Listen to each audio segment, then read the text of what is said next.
This is My Québec City, your stories. On many occasions, you'll talk to a newcomer and say, "Hey, how's it going?" And they'll say, "Well, I'm finding my French."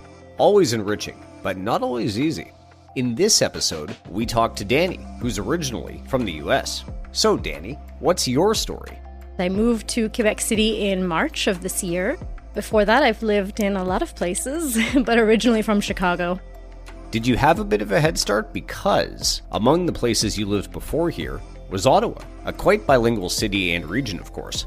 Yeah, it is bilingual for some, but not so much for me. Maybe because Canada was new for me, I was focused on that. Less the duality of the language, more on just surviving winter and trying to figure out things. What about the other countries you've lived in? China, Mexico, Poland? Did learning Mandarin, Spanish, and Polish help you in ways you can apply to learning French?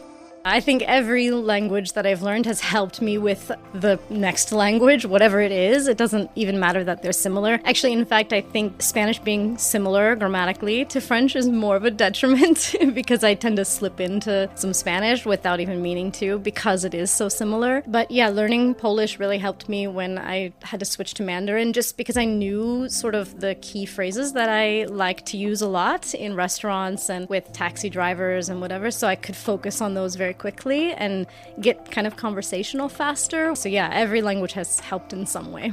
One interesting job you've done is work for Duolingo, the language app. How about a peek behind that curtain? It was such a great opportunity. It really came by surprise. I used to be a teacher, and so I was teaching in universities. And then during the pandemic, that kind of stopped. And so I had to find work online. And this is one of the things that kind of fell into my lap. I worked for the English team, so English course, but specifically for French learners. So that's actually another connection to French that I had. All of my colleagues, or half of my colleagues, were from France. And it was really fun to see Duolingo from my side as a learner, and then from my side as a content creator, and from their side as learners of English, and then me as a native speaker. So it was really a fun time. Whether it's structure, pronunciation, répétimo, something else, what are you finding most difficult with French at the moment? It's funny that you said the small words, because that is exactly what I find difficult. The small words and the order of all the small words. So the fact that there are two words for the negative and where to put those when you conjugate a verb, and then all the pronouns and where to put those. That's really hard for me. I'm always second guessing the order and if I'm missing something. How about your favorite thing to say in French? Word, phrase, anything you like.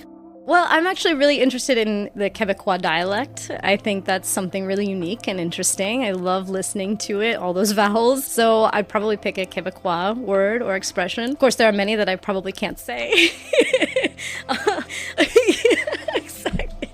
Those are so good, and the strings of them are really fun. But I also really like maringouin, the mosquito, in the Québécois style, because I learned moustique. I took French in school during undergrad, but just a couple of semesters, and forgot it all in the many years between now and then, and made me want to learn more, which is why we ended up in Quebec City.